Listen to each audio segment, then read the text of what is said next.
Welcome back to Mustangs Virtual Homecoming 2020, where I am joined by Tyler Forks, Executive Director of Alumni Relations here at Western. And this is such a great time of year, Tyler, to get all of our alumni across the country engaged and excited and passionate about what's going on here on campus. But this has been an unusual year, certainly. How do you plan a virtual homecoming when we can't really get together the way we used to? Well, you know, homecoming has such a rich tradition at Western. This is actually our 71st annual homecoming event.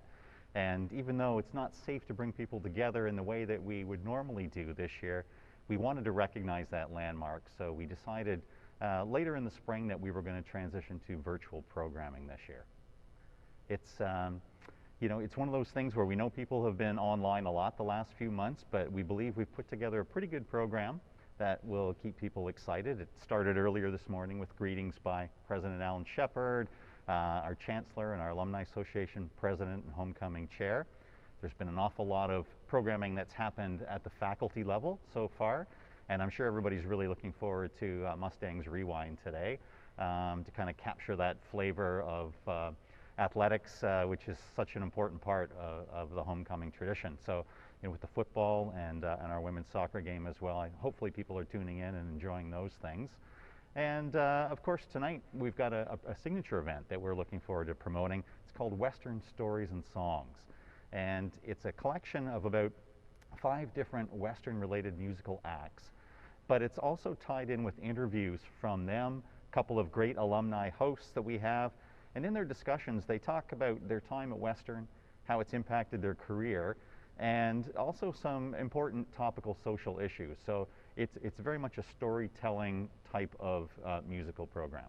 Yeah, as you know from being a part of the program since joining us in the spring, the alumni love to rally around the school and our sports teams. We can't do that in the same way in 2020. Hopefully we can in 2021. But what are things that our alumni can do to stay engaged with the community until we can rally again in homecoming in 2021?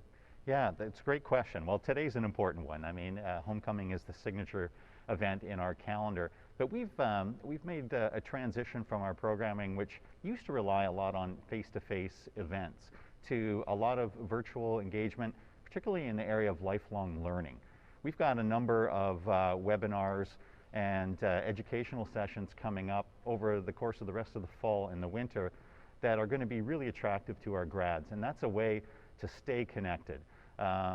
We had a fantastic response when we made that shift early in the spring, and from the time that COVID hit in about mid-March until the end of June, we had actually 16,000 registrations for our online programming. So it's really taken off in a big way, and we're being thoughtful about the offerings that we put out there for alumni, and we think we've got a pretty attractive lineup coming up. But there's lots of ways you can do it through social media. Even today, you know, using the hashtag WesternHoco to follow all the activities that are going on Instagram and Twitter and Facebook and so on. It's a great way to stay connected. And of course, you can always call up your old classmates and kind of have a virtual Zoom reunion or those kinds of things, whether it's today or any other time during the year. Awesome. Well, I'm looking forward to it. Thanks so much.